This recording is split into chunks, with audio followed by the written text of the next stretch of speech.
and actually you cannot survive without each other. So that's the type of seeing the being. Can you say that? Sure. Anything that rhymes works really well in English.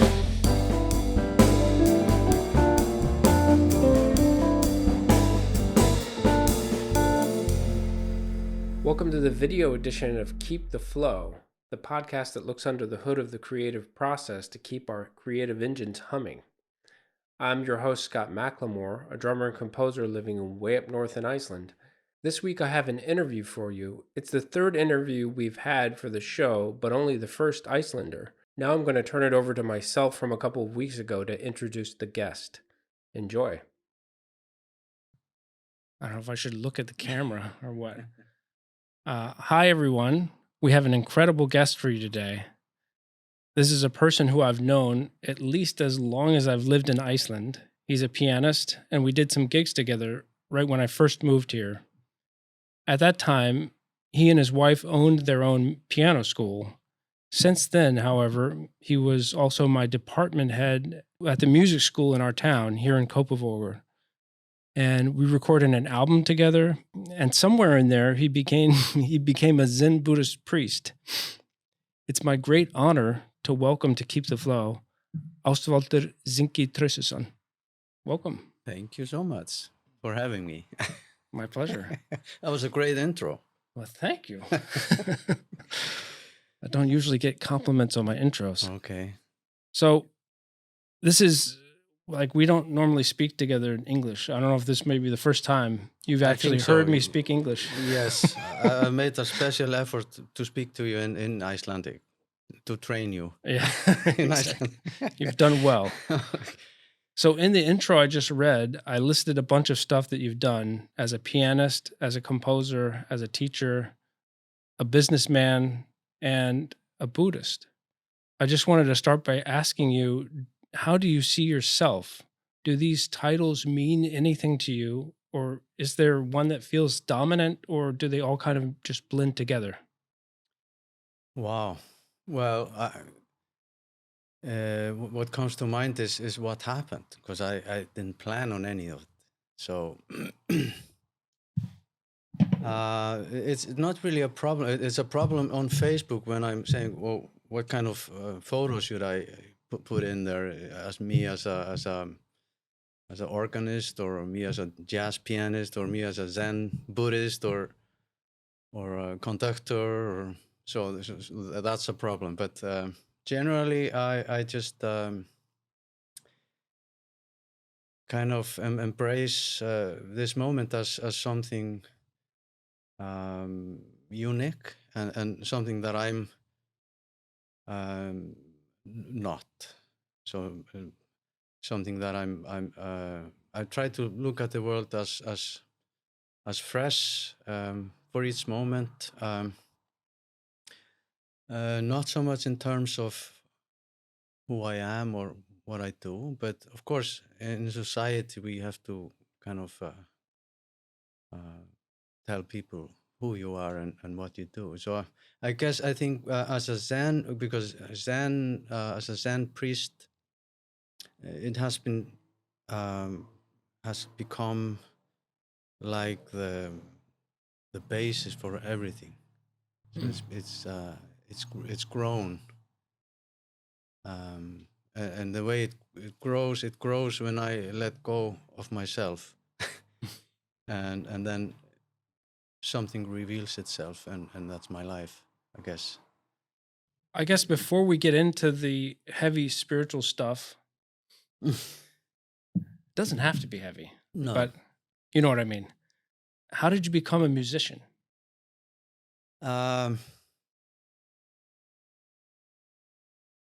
It's also something that just happened, but I think maybe because I was born into a musical family. Both my mother was a piano player and a piano teacher, and also I was also raised, or I was spent a lot of time with my grandparents, and so my grandmother was a piano player, she and an organist, and she played both by ear and read music, and she never went to school. So I don't know why. I asked her, so did you ever go to school or ever meet a teacher?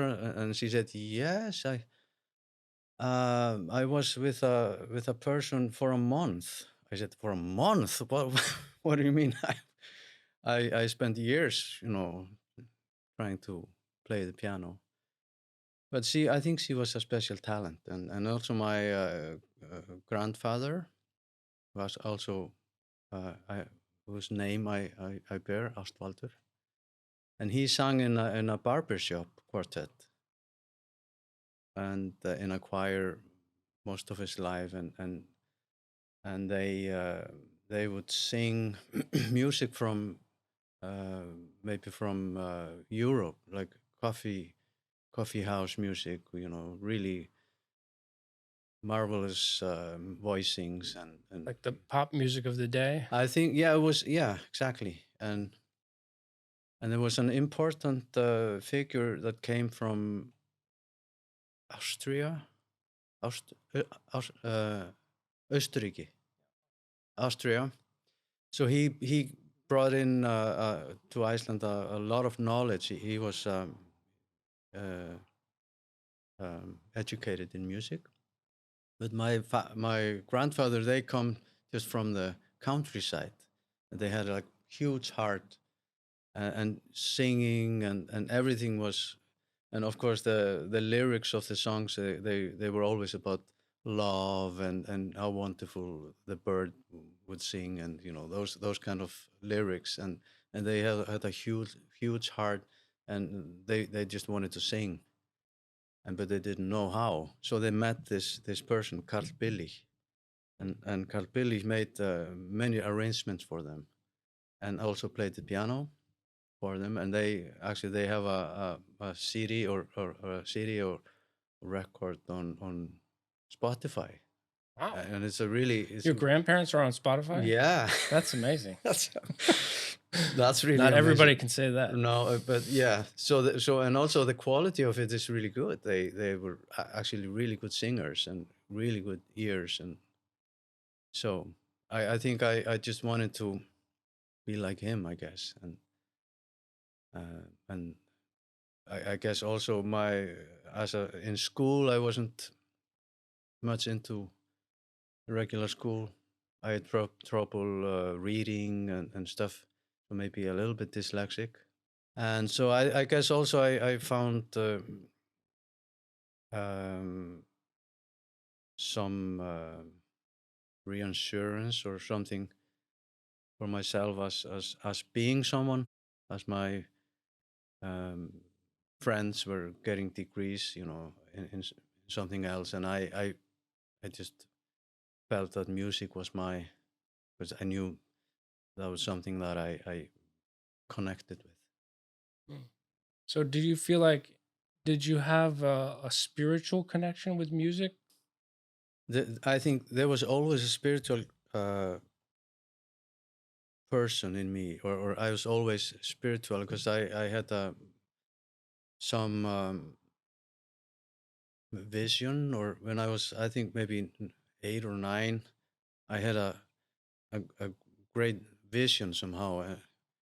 I was thinking about some that when how something could end, like, yeah, my mind would go out to the stars and meet the stars, and then, okay, this is the last star of the universe, and then, okay, what's behind it, and somehow my mind just blew open, and I just saw a white light, and got really scared, and um, maybe sometimes when I think back, maybe something opened up in this what happened, but I didn't think about it because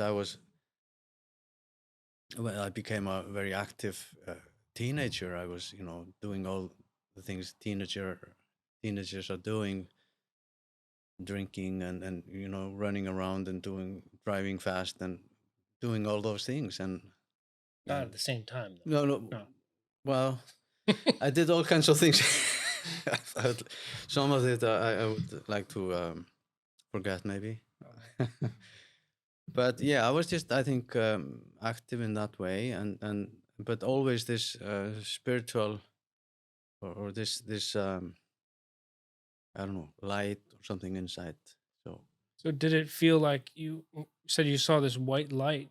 Did it Yeah. feel like that was like a warning or something? Like you can't go any further than this? Yeah, I was scared because I didn't know what it was. But later, when I went into Zen practice and meditation, I understand that now that when your conceptual mind, when it loses its grip on reality, because everything you see is made by your mind. It's just, it's not, it's just an abstract of this moment. You see something and then your mind makes up your entire world.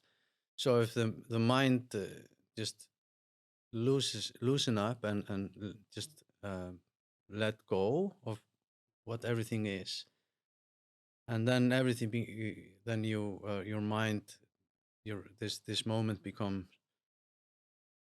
vast. It's just endless. There's no beginning and no end.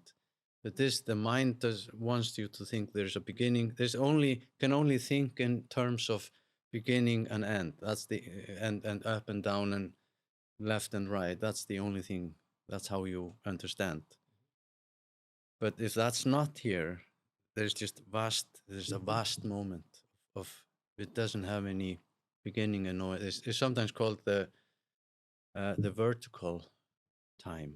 It doesn't go this way. It's just vertical and it just appears. So perhaps it was something like that. And my mind was trying to get beyond something and trying to imagine something that doesn't end, and then it just somehow, and maybe as a being a child, the mind hasn't it's not that strong yet. So maybe it's just children, sometimes they can experience something that, but what do? We say, no, it's not logical, it's not like that. Look, we're only we live completely in the world where you can measure, but actually you can't measure your life. It's immeasurable, it's unfathomable. So maybe it was just too much for a kid. It was too much. I think it was just your brain hadn't developed enough to handle the idea of that. Yeah, I think that was just an experience of the world, of the moment that doesn't have beginning and end. And some later, I had similar experiences on the cushion, meditating. So that's why we meditate is to let go of the grip you have on something that you can't have a grip on. So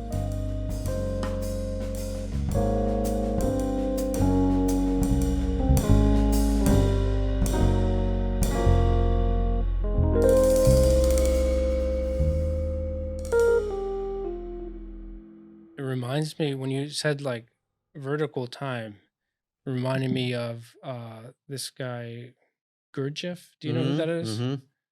I read this book a long time ago called In Search of the Miraculous. Yeah.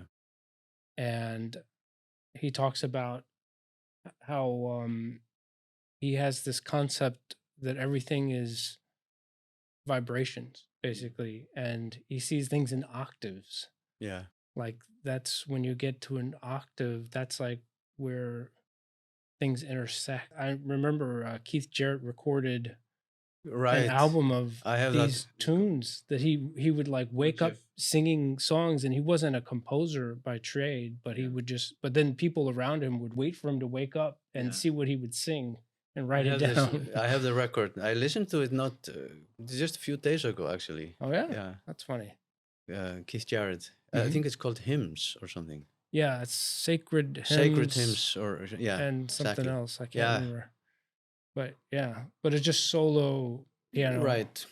I think, right? Yeah, mostly solo. Yeah, completely solo, and then yeah, it's a lot of block chords, if I remember right.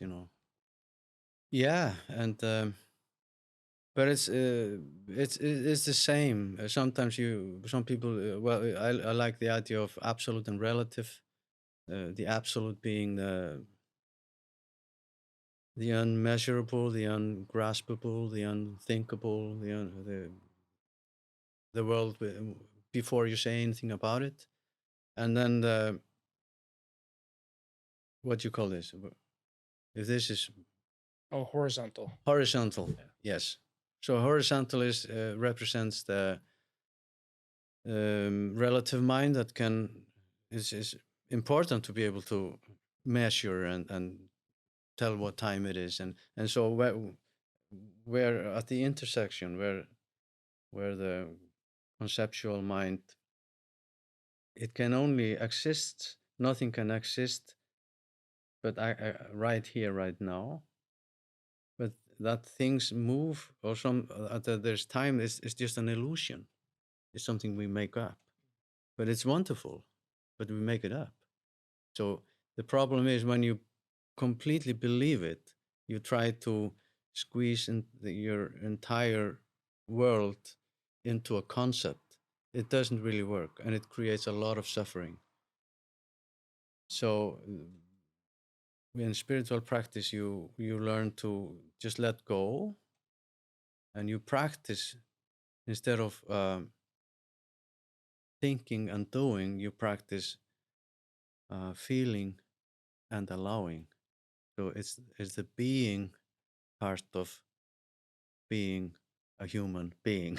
So human is a human being is a human is the relative part, but the being part is very important. We are something that are along with everything else. So we skip over it. We live completely in the world of the measurable world, in a world that is can't be measured. So It's funny. I just saw this. There's this guy who's on YouTube named, I think it's Dan Savage is his name. Have you ever heard of him? no. He's like a science nerd kind of guy. But he's, I don't know if he would appreciate that title. Fuck. But he was talking about exactly this, measuring things and sort of like the history of measurement.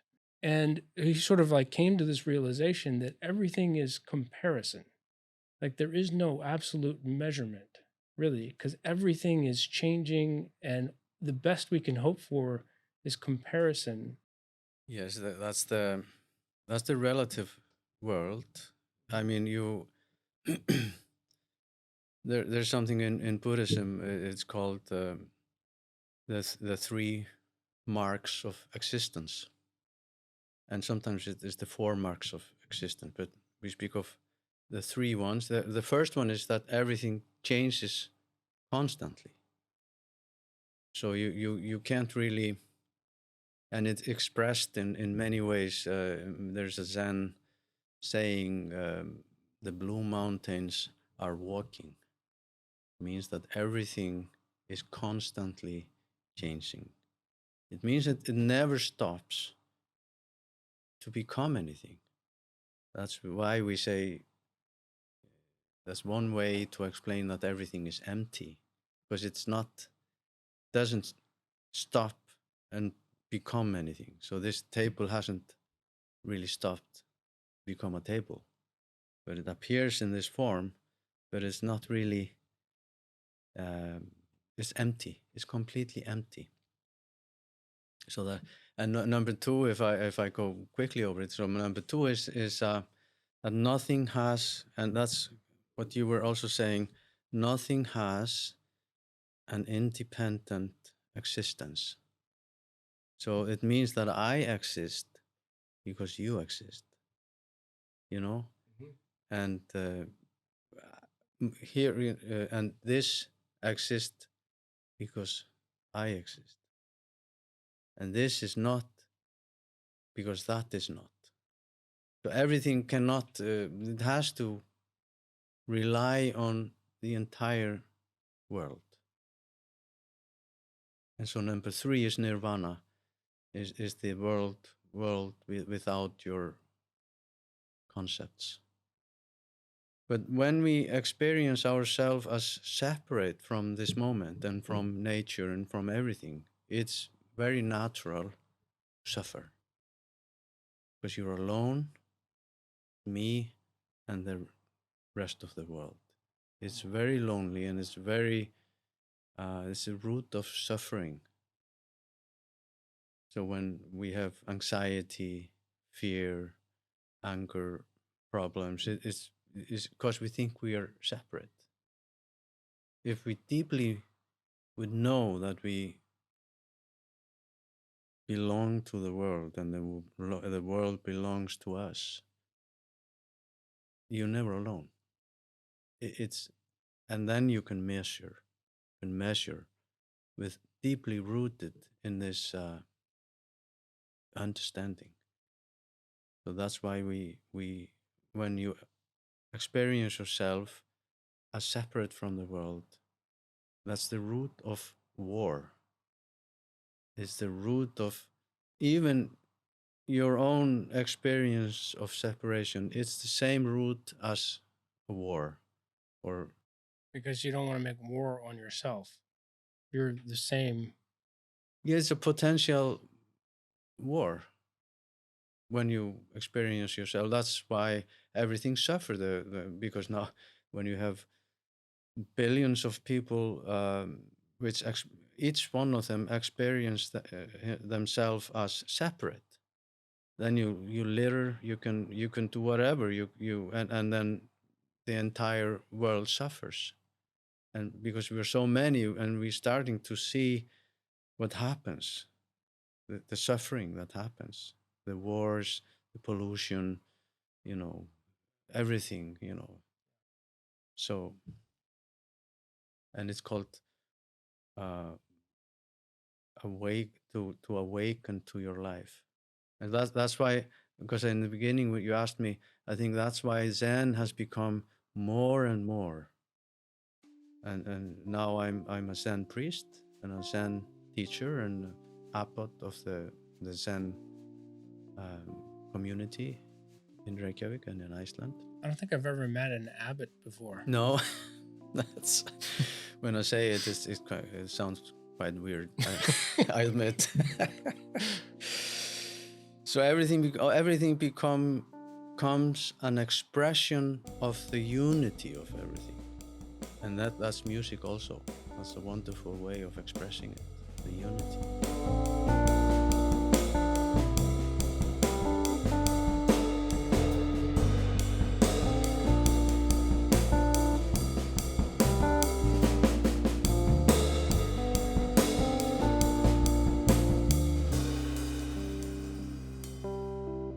As a composer and as an improviser, now that you're, now that you've evolved, I don't know, but you feel like when you sit down to write a tune or when you have to improvise on the piano, do you feel that the understanding about what we were just talking about, that feeds into the music?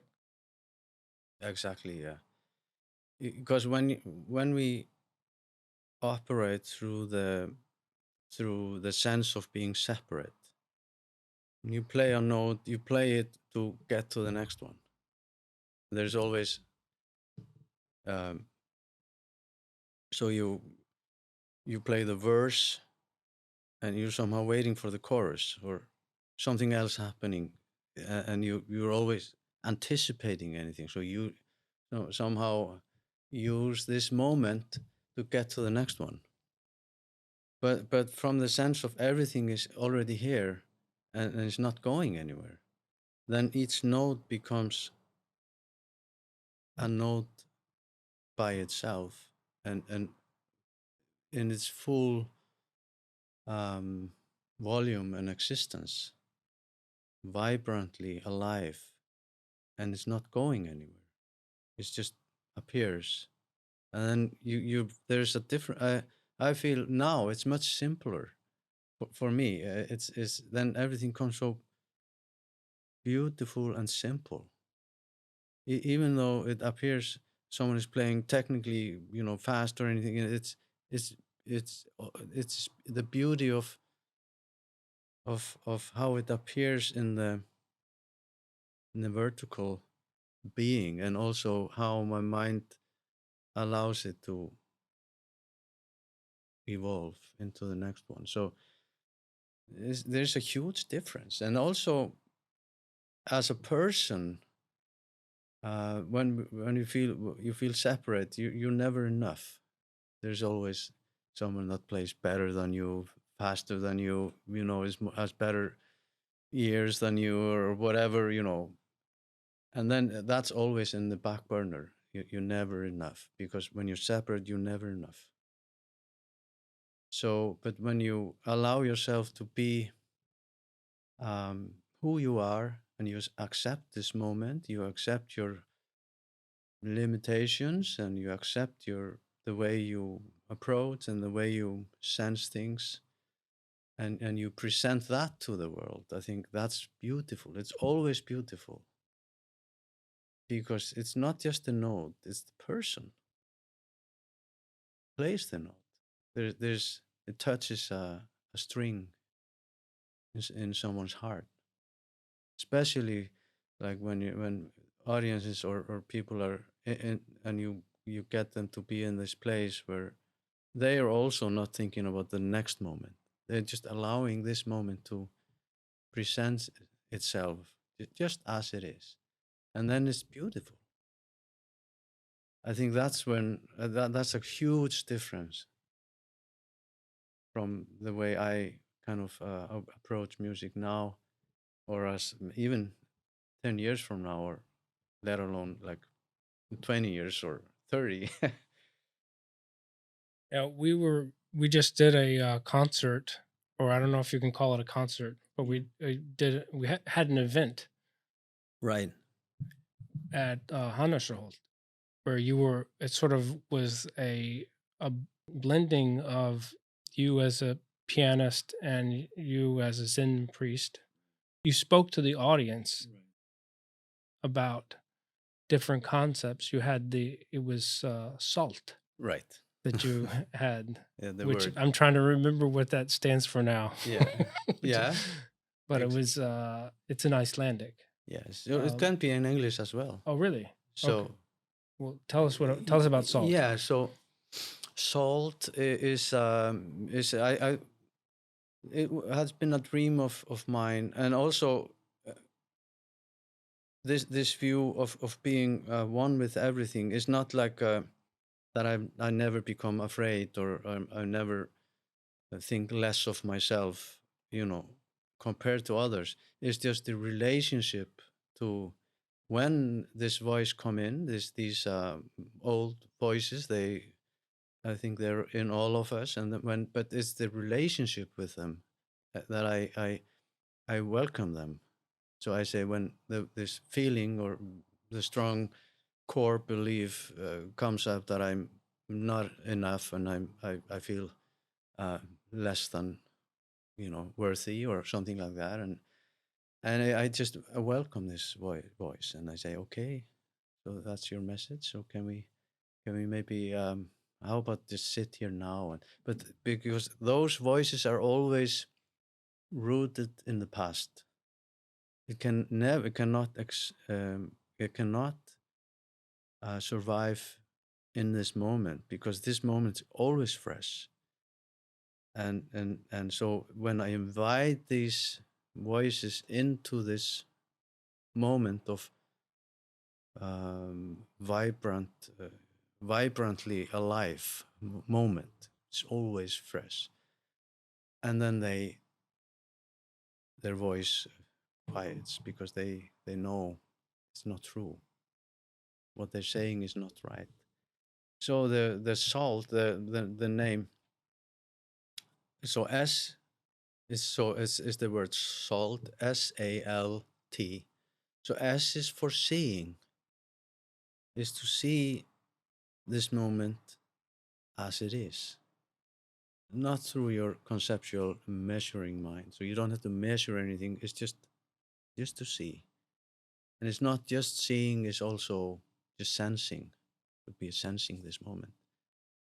So when you see a tree, um, when we put it through our conceptual mind, you probably, someone would tell you, oh, that's a birch, this tree. Oh, that's good. And then you think, somehow you think you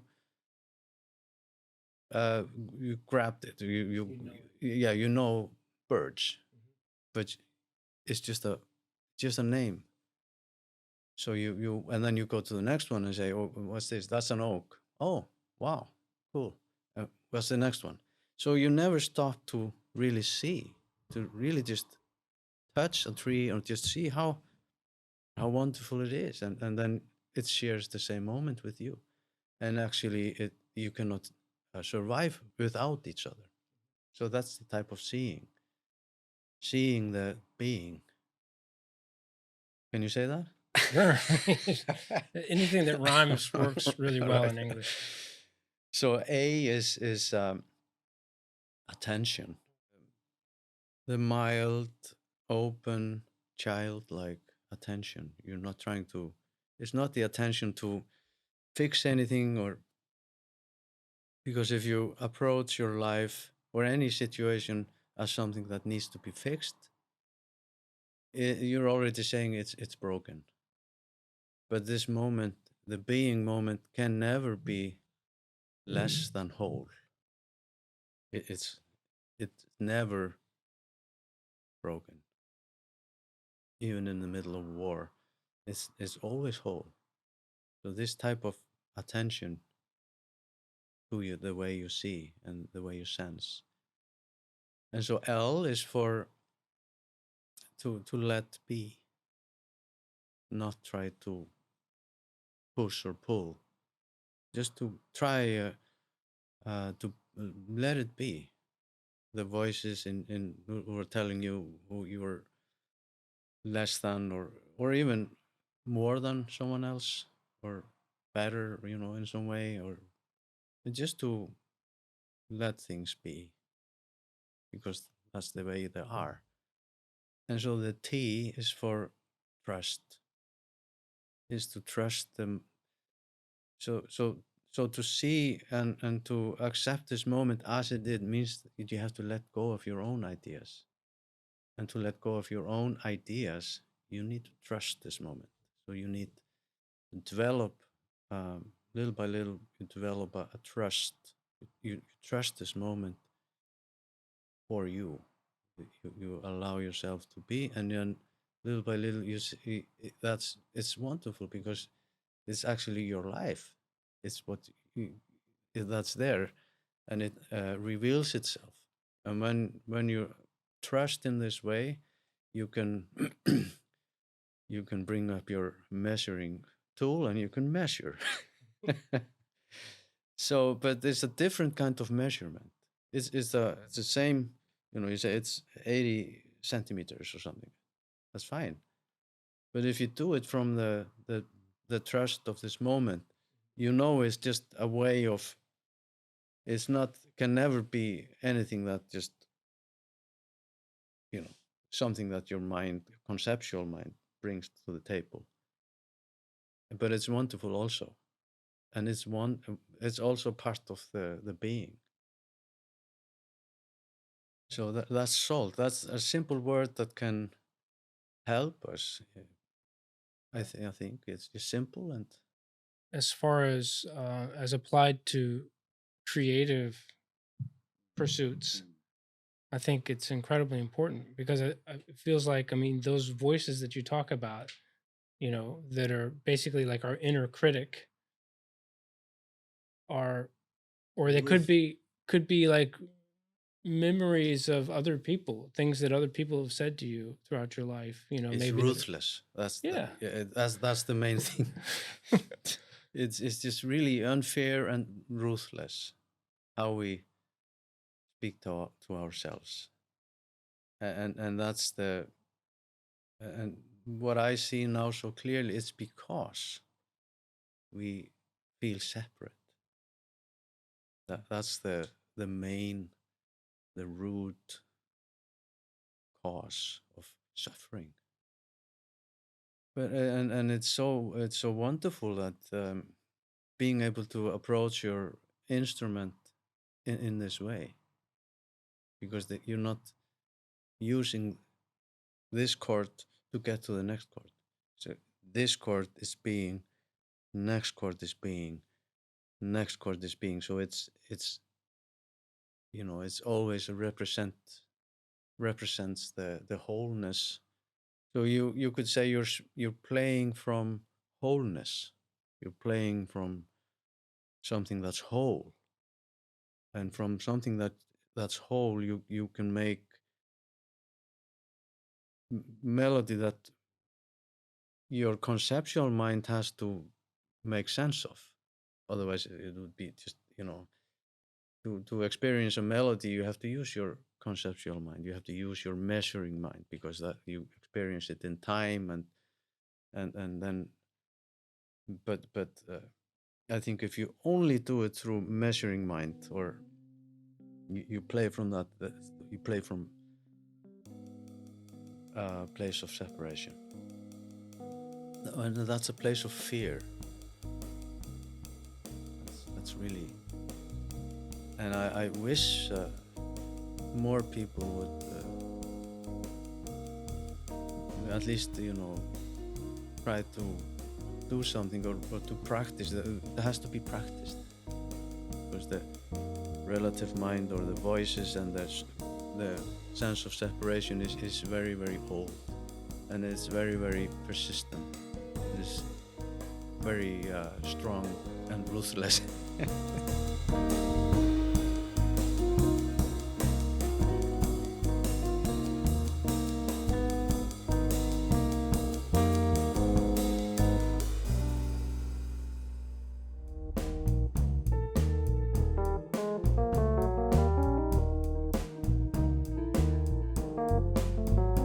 Hey, sorry to interrupt. I hope you're enjoying the interview. It's pretty deep, right? This would be a great time to hit that thumbs up and give the video a like. And go ahead and subscribe while you're at it. If you want to hear more of the interview, head on over to Patreon. They're offering a 7-day free trial now, so don't miss out on that. Also, I have some links to music and other things that were discussed in the episode. Using my affiliate links is another great way to support the show. I really appreciate it. And now, back to Keep the Flow.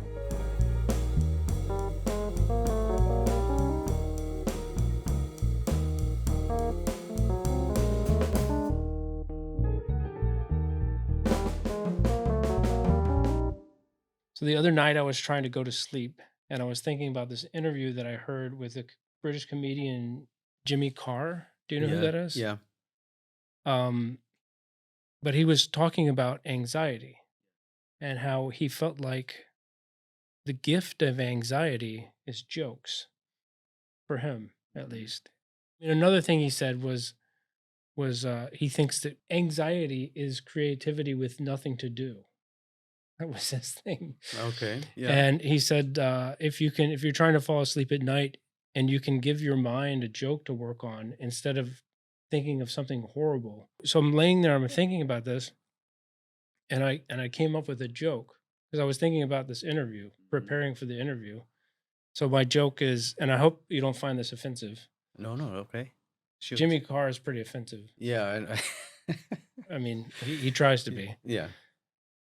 So a Zen Buddhist walks into a bar. The bartender asks, "What'll it be?" And the Zen Buddhist replies, "Be, it already is." Yeah. That's a good one. I know. That's so you said the gift of anxiety is something like You He said for him it's jokes. yeah. So that's a good one, because the gift of suffering is awakening. That's how we awaken.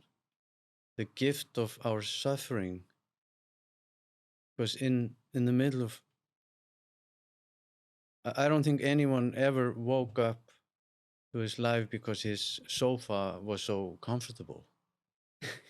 You know, or any musician. You know, the other day I was listening to Keith Jarrett.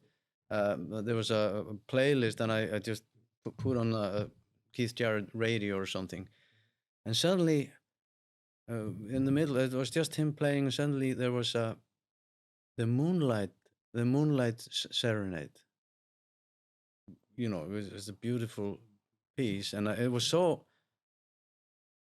kind of out of character. Then its beauty kind of, and it struck me that no one would write a piece like that because it's his living room is so comfortable, or because he's so creativity comes, actually life comes through suffering. It's because we suffer that we're trying to find, and music comes from suffering as well. Right. So that's the Because that's why we need music, basically, or that's why we need humor and we need jokes I think to sort of ease the suffering. So there's always, but that's where there's a difference between why being a comedian or why being a musician is not a spiritually. You can wake up through it, but it's there when you play. So when you stop playing and you meet your wife or anyone else that maybe some difficult people, you can't start singing a melody, or you could, but music might not help you in those situations. So spiritual practice is practicing each moment as an opportunity to wake up. So it's when you play, it's when you go to the toilet, it's when you crash your car. All these things that happens to us, they are all a call for their wake-up call. You can either just dive into the suffering. It's because he did that, or I was raised this way, and my parents were like that, and my neighbor is terrible. You can go in there, and that's the suffering. Maybe it's all true. It's okay, but you can also just experience the beingness of it, and then little by little, all those difficult things, they're painful, but they don't have to be suffering. It's enough. The pain is enough for all those things that happen to us. So jokes. So also, I think through your anxiety, your music could become something to escape to, because you're escaping your life, because life is so terrible that you only want to do music, or you only want to do jokes, but there's also a wake up possibility, and when we have anxiety, we can make a joke, and even through a joke, you can sense the beingness, the joke, and then I think that the joke will not be hurting for others. When it comes from being, it becomes appropriate, becomes funny, and it helps other people to wake up, and then your music, it becomes beautiful, because it comes. It doesn't have to be a beautiful melody. It can be dissonant and all kinds of things, but it always provides a possibility for others to wake up. So that's another way to say, I think, if it's not escaping, you don't escape your life. If you use jokes to go towards life, towards your suffering, and just to experiencing, then everyone else suffer, and then I think there might be a different joke there. not Yeah, I mean, before we go on, I just wanted to say that every time I go to the bathroom, it's a spiritual experience. so- right. Yeah, that's exactly. That's a call to wake up. But so you're an incredibly funny person, Really? and I mean that as a compliment. Okay, thank you. I think some people might have this idea that Zen Buddhists might be just meditating all the time and never would say a joke, but you're like you're like one of the best storytellers I've Really? ever met. Oh wow. Yeah. Okay, thank you. I mean, so what do you feel like is the role of humor in Zen? Or is that even something that people Of talk about or course, think yeah. about? I remember I never knew who that Zen master was, but there was a Zen master in Japan who was called I think he was called the Pop Zen master or something like that, and he was so popular because he was so funny. He was incredibly funny, and he used humor to express life, and that's a wonderful way to express your beingness and the unity of peace, and it's just wonderful. So I think you know, as I remember, you know, in the beginning of the interview, I was talking about I was an active teenager, and I was I think maybe I had a lot of friends, and I, you know, did all kinds of things, and I would be, you know, someone who would find up silly things to do and something like that, and I had a very old car from Eastern Europe called Trabant. Yeah. And it was for, I think, 4 people, but I think I managed to get 8 people in there, you know, somehow, and drive around. But I think humor is just a wonderful way, and you know, the humor, as anything you do, it can hurt, and it can also promote or, you know, help. And I think I've often, I think, you know, especially when I was younger, my jokes would be more about how someone was silly or something like that, and but I think they have changed a little bit, the jokes. I hope so. Yeah, I hope so, that because I want you know, I'm aiming, you know, little by little, everything I do is to wake up. And I hope humor is a wonderful way. Great. Yeah. Well, this has been incredible to get to speak with you today. Really? Is it over? Yeah. Is it how? Well, yeah. Yeah. Time flies. For my listeners, I'll put links to Ástvaldur music and anything else we can think of. Ástvaldur Zenki Traustason. Yeah. It's a pleasure to speak to you. Thanks for joining me. Thanks for having me. All right. That's all I've got today. If you'd like to hear more of the interview with Ástvaldur, head over to Patreon/Scott McLemore. If you have a moment, please rate and review the show over at Apple Podcasts. That helps like-minded people find us. I'll catch you in the next episode. Until then, keep the flow.